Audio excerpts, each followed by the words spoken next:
glad you're back. And see, I remembered not to say good morning. Right? So, hello again. Glad you're back.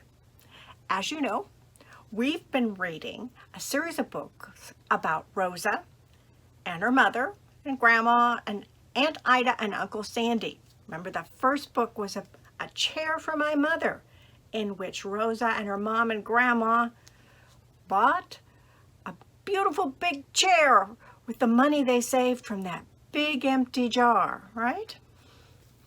And last week, we read a book called Something Special for Me. The chair, of course, is back. The tip jar is back. And what was there by the end? Oh yeah, there was an accordion. And today's story is called Music, Music for Everyone. Rosa's back and the gang and all her friends. And yep, the accordion is back. I wonder what's going to happen in this story. But you know it's going to be cool, right? All right, let's read. Music, Music for Everyone. Written and illustrated by Vera B. Williams. Our big chair often sits in our living room, empty now. When I first got my accordion, Grandma and Mama used to sit in that chair together to listen to me practice. And every day after school, while Mama was at her job at the diner, Grandma would be sitting in the chair by the window. Even if it was snowing big flakes down on her hair, she would lean way out to call, "Hurry up, Pussycat! I've got something nice for you." But now Grandma is sick. She has to stay upstairs in the big bed in Aunt Ida and Uncle Sandy's extra room. Mama and Aunt Ida and Uncle Sandy and I take turns taking care of her.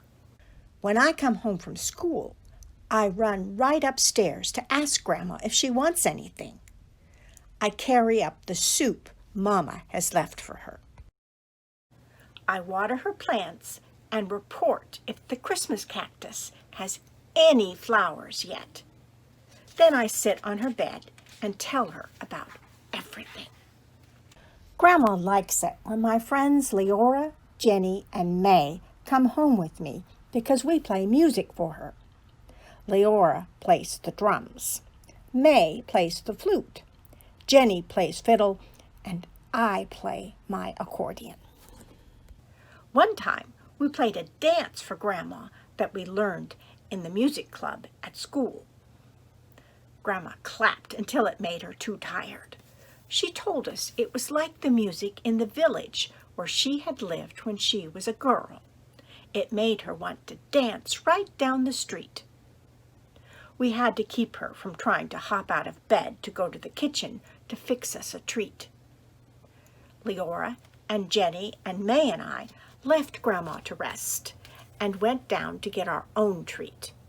"It feels sad down here without your Grandma," Leora said. "Even your big money jar up there looks sad and empty." "Remember how it was full to the top and I couldn't even lift it when we bought the chair for my mother?" I said. "And remember how it was more than half full when you got your accordion?" Jenny said. "I bet it's empty now because your mother has to spend all her money to take care of your Grandma until she gets better. That's how it was when my father had his accident and couldn't go to work for a long time," May said. May had a dime in her pocket, and she dropped it into the jar. "That will make it look a little bit fuller anyway," she said, as she went home. But after Jenny and Leora and May went home, our jar looked even emptier to me. I wondered how we would ever be able to fill it up again while Grandma was sick. I wondered when Grandma would be able to come downstairs again. Even our beautiful chair with roses all over it seemed empty, with just me in the corner of it. The whole house seemed so empty and so quiet. I got out my accordion and started to play. The notes sounded beautiful in the empty room. One song that is an old tune sounded so pretty, I played it over and over. I remember what my mother had told me about my other grandma and how she used to play the accordion. Even when she was a girl, not much bigger than I, she would get up and play at a party or a wedding so the company could dance and sing. That's how I got my idea for how I could help fill up the jar again. I ran right upstairs. "Grandma," I whispered, "Grandma." "Is that you, Pussycat?" she answered in a sleepy voice. "I was just having such a nice dream about you that I woke up and heard you playing that beautiful old song. Come, sit here and brush my hair." I brushed Grandma's hair and told her my whole idea. She thought it was a great idea. "But tell the truth, Grandma," I begged. "Do you think kids would really do it?" "I think you and Jenny and Leora and May could do it, no question. No question at all," she answered. "Only don't wait a minute to talk to them about it. Go call and ask them now." And that was how the Oak Street Band got started. Our music teachers helped us pick out pieces we could all play together. Aunt Ida, who plays guitar, helped us practice. We practiced on our back porch. One day, our neighbor leaned out his window in his pajamas and yelled, "Listen, kids, you sound great, but give me a break. I work at night. I gotta get some sleep in the daytime." After that, we practiced inside. Grandma said it was helping her get better faster than anything. At last, my accordion teacher said we sounded very good. Uncle Sandy said so too. Aunt Ida and Grandma said we were terrific. Mama said she thought anyone would be glad to have us play for them. It was Leora's mother who gave us our first job. She asked us to come and play at a party for Leora's great-grandmother and great-grandfather. It was going to be a special anniversary for them. It was 50 years ago on that day they first opened their market on our corner. Now Leora's mother takes care of the market. She always plays the radio loud while she works. But for the party, she said there just had to be live music. All of Leora's aunts and uncles and cousins came to the party. Lots of people from our block came too. Mama and Aunt Ida and Uncle Sandy walked down from our house very slowly with Grandma. It was Grandma's first big day out. There was a long table in the backyard made from little tables all pushed together. It was covered with so many big dishes of food, you could hardly see the tablecloth. But I was too excited to eat anything. Leora and Jenny and May and I waited over by the rose bush. Each of us had her instrument all ready, but everyone else went on eating and talking and eating some more. We didn't see how they would ever get around to listening to us, and we didn't see how we could be brave enough to begin. At last, Leora's mother pulled us right up in front of everybody. She banged on a pitcher with a spoon to get attention. Then she introduced each one of us. "And now we're going to have music," she said. "Music and dancing for everyone."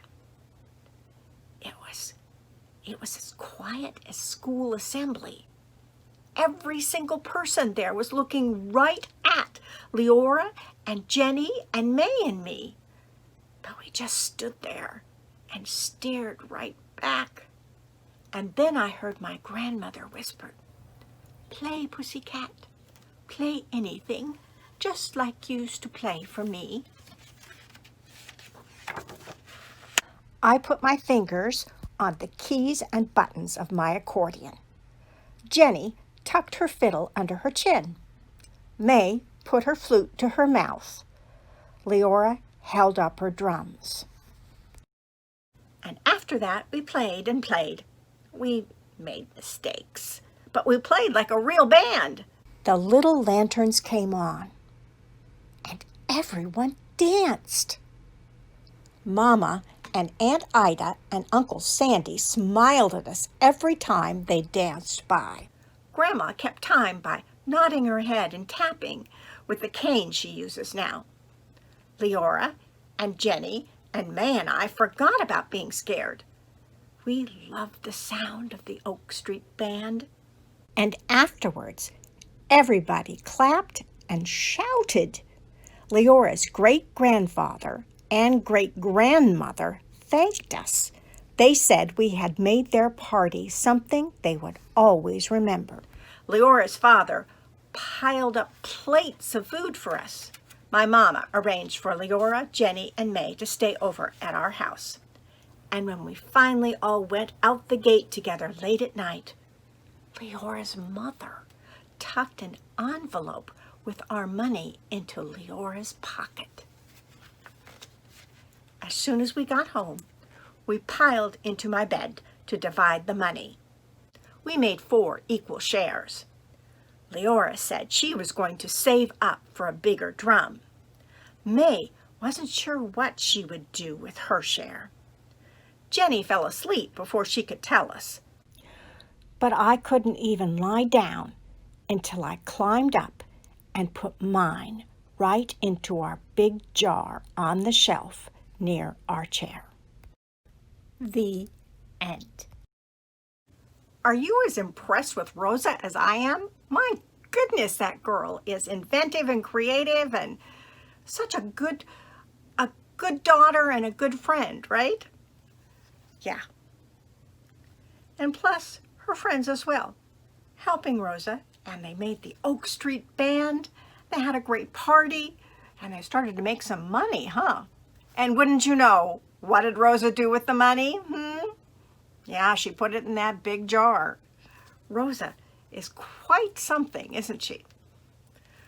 I'm not sure. I don't know that I've ever met anybody who is quite so loving.